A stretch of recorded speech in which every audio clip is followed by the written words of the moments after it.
এখন ওই সকাল 8:30-9টার মতন বাজে। আজ আমি সকাল সকাল উঠে পড়েছি। আজ জামাই ষষ্ঠীর আগের দিন, যেহেতু আমায় বাজারে যেতে হবে, মিষ্টি কেনা বাকি আছে, কিছু ফল কেনা বাকি আছে, ওই জন্যে আমি সকাল সকাল উঠে পড়েছি। উঠে আমি আগেই আজকে ঘর দুয়ারটা গুছিয়ে নিয়ে রাখছি, কারণ কালকে আবার ঘর দুয়ার গোছালে ওইদিকে রান্নাবান্নার কাজগুলো অনেক দেরি হয়ে যাবে। এদিকে আমি আমার ঘরটা ঝাঁট দিয়ে দিচ্ছি ভালো করে।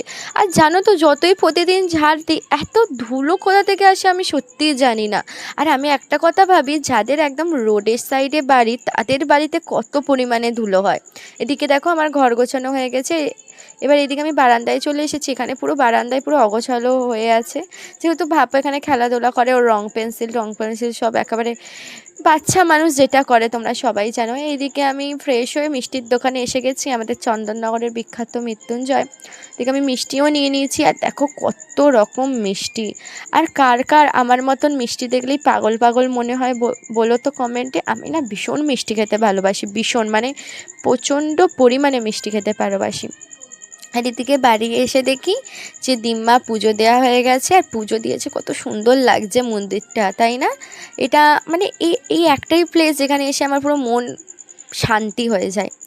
তো আজকে এইটুকুনি। আবার আমি পরে জামাই ষষ্ঠীর দিন থেকে ভিডিওটা স্টার্ট করছি। এখন সকাল ওই 6:30 মতন বাজে। আমি ঘুম থেকে উঠে গেছি, উঠে ব্রাশ করে নিয়েছি। আর এদিকে আমি দেখো চাটনিটাও করে নিয়েছি। চাটনিটা করে এদিকে আমি জল খেয়ে নিলাম, কারণ সারাদিন ঠিক করে জল ফল খেতে পারবো কিনা জানি না, যেহেতু ভীষণ কাজের চাপ আছে, ওই জন্য আমি মানে মন ভরে জল খেয়ে নিচ্ছি। আর জল খেয়ে এদিকে আমি ফ্রিজ থেকে সব মাছ মাংস সব বার করে রাখলাম, কারণ আগের দিনই সব বার করে রেখেছি। এ দেখো, এদিকে মাটনটা বার করে রেখেছি, ওইদিকে পমফ্রেট মাছ, তারপর চিংড়ি মাছ, সব কিছুই বার করে রাখলাম। এদিকে আমি একটু চা খেয়ে নিচ্ছি। চা না খেলে আমার সকাল শুরু হয়ে যায়। এদিকে দেখো পমফ্রেট মাছ, কার কার পমফ্রেট মাছ খেতে ভালো লাগে আমাকে জানিও তো। আর এদিকে আমি রেডি হয়ে গেলাম, যেহেতু পুজো দিতে যাব। মা, বললাম না মায়ের শরীরটা খারাপ, মা পুজো দিতে পারবে না বলে আমি পুজো দিতে যাব। এদিকে দেখো দিম্মা সব রকম ভেজিটেবল কেটে রেখে দিয়েছে, 5 রকমের ভেজিটেবল দিতে হয়। এদিকে আমি ক্রিম ইউজ করছি, ওটাই দেখাচ্ছে। এটা সানস্ক্রিন, ভীষণ ভালো, জানো তো, তোমরা এটা ইউজ করো। এদিকে আমি রেডি হয়ে গেছি, একটু পারফিউম দিয়ে নিলাম। চুলটা এসে আঁচড়ে নিচ্ছি। আর সবসময় চুল আমি বাইরে এসেই আঁচড়ানো প্রেফার করি, কারণ ঘরের ভেতরে চুল আঁচড়ানো উচিতও না, কারণ চুল মানে খাবার দাবারে ওড়ে। এদিকে আমি আবার বাজারে একটু এলাম, এসে আইসক্রিম নিলাম, পনির নেওয়ার ছিল, কিছু সরঞ্জাম নেওয়ার ছিল, মিষ্টি নেওয়ার ছিল, ঠাকুরকে পুজো দেব।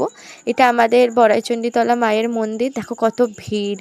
আমি এদিকে পুজো দিয়ে নিলাম, এদিকে বাতি ধূপ দেখে নিলাম। আর মাকে দেখো, মা কত অপূর্ব